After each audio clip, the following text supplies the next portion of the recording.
Well, good morning, and welcome back for another devotion today in God's Word. I hope you'll take your Bibles and turn to the book of Matthew, Matthew chapter 1. Matthew chapter 1. And rather than jumping around every time I get to do these devotions with you guys, I think we're just going to start going verse by verse through the book of Matthew. And we'll just pick up right where we left off the previous time and just get a glimpse of what God is speaking to us about here in Matthew's gospel. Now, before we jump in, we need to understand something about Matthew. He was one of Jesus' disciples. You'll see him also called Levi. He was a tax collector. And the purpose behind his gospel was to speak to the Jewish people that Jesus is the Messiah. Jesus is the King that was prophesied in the Old Testament. And so we see here Matthew start out with a genealogy. Now here in America, we really don't keep track of too much of our genealogy. Maybe you've been on Ancestry.com and you've traced back your lineage.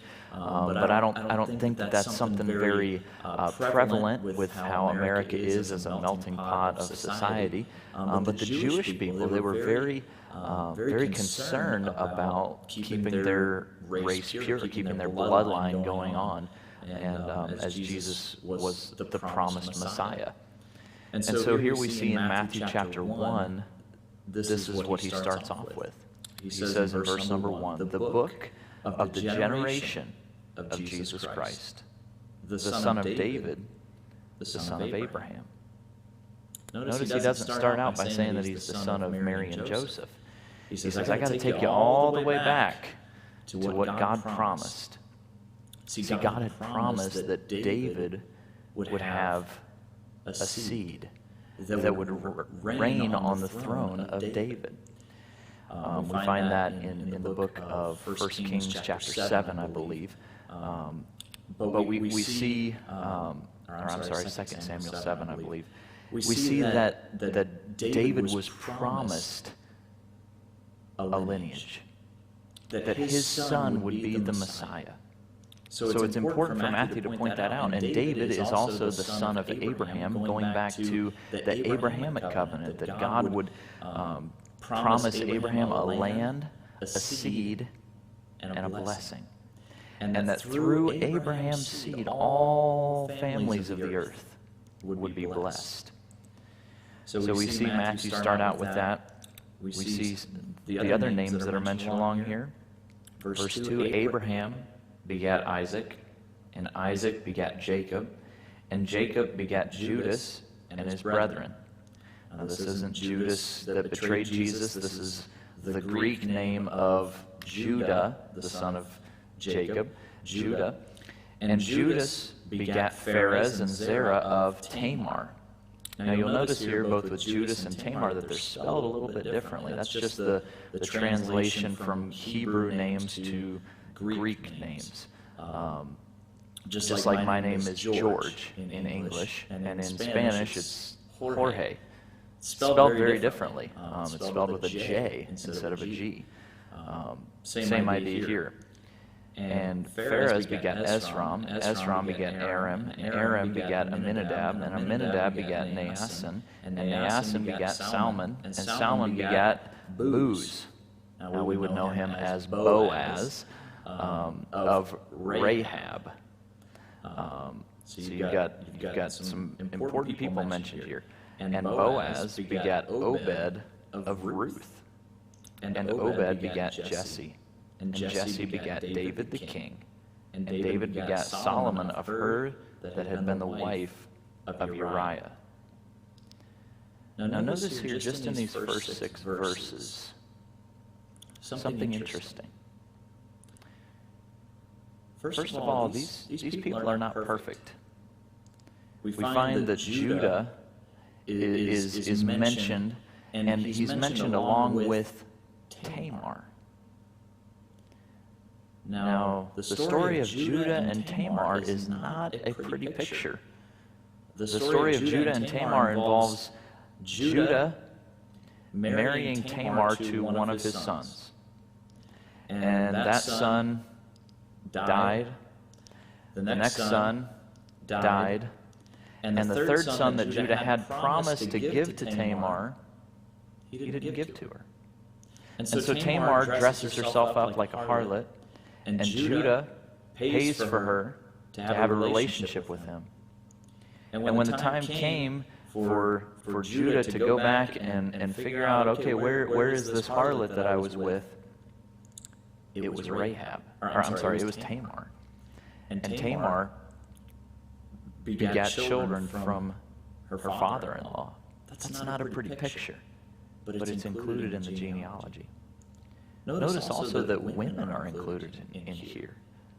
It's very unusual for a Jewish genealogy to include women. You've got Tamar, you've got Rahab, you've got Ruth, and then you've got, not mentioning her name, but her that had been the wife of Uriah, so that would be Bathsheba. Another affair type of a relationship. We see all of these things happening. And it reminded me this morning, God can use anybody. Even if you may look at your life and think, wow, I've messed up. I've done some pretty terrible things. God can still use you. God still wants to make your bad story into his story. God can take your mess and he can give you a message to share. There's no testimony without a test. We see that his lineage is traced from Abraham to David here. Continuing reading in verse number 7, and Solomon begat Rehoboam, and Rehoboam begat Abiah, and Abiah begat Asa, and Asa begat Joshaphat, and Joshaphat begat Joram, and Joram begat Ozias, and Ozias begat Jotham, and Jotham begat Ahaz, and Ahaz begat Ezekias, and Ezekias begat Manasseh. So Ezekias would be Hezekiah, and Hezekiah begat Manasseh, and Manasseh begat Ammon, and Ammon begat Josias, and Josias begat Jeconias, and his brethren, about the time they were carried away into Babylon. So that would be the line of kings from David through the captivity in Babylon. And after they were brought to Babylon, Jeconias begat Salathiel, and Salathiel begat Zerubbabel. And Zerubbabel begat Abiad, and Abiad begat Eliakim, and Eliakim begat Azor. And Azor begat Sadok, and Sadok begat Achim, and Achim begat Eliud. And Eliud begat Eleazar, and Eleazar begat Mathan, and Mathan begat Jacob. And Jacob begat Joseph, the husband of Mary, of whom was born Jesus, who is called Christ. Notice the wording here, how Matthew doesn't say that Jesus is the son of Joseph, because Joseph was not the physical father of Jesus. He was very careful to say, and Joseph was the wife of Mary, of whom was born Jesus. We need to be careful in how we describe Jesus' lineage. That as we look at this, we see 5 different women mentioned here in this chapter. Again, that's very unusual in a Jewish genealogy. But God doesn't care about your social class. God doesn't rank people based on their abilities. He cares about your heart. And we see in this chapter 2 people that performed like a harlot. Bathsheba, who was taken advantage of. We see how David didn't act very dignified in regards to being a king. We see, Solomon clearly wasn't perfect. He had, 700 wives, 300 concubines. But where was their heart? God said David was a man after God's own heart. Could that be said of you? We read through this list of names and we see some good kings, some bad kings. Some kings that made good decisions and some kings that made bad decisions. But God continued to keep his promise. That he promised way back to Adam and Eve. He promised more clearly to Abraham. He promised to David that he would preserve his seed, that through his seed the Messiah would be born. And I think that's probably where we'll stop today, that God can use anybody. God can use your life to accomplish his will. If you'll be yielded. If not, that's a whole different story. But I hope you'll choose to yield your life to the one who can make something great out of somebody that may not be so great, somebody that has made mistakes. I pray that will be said about your life.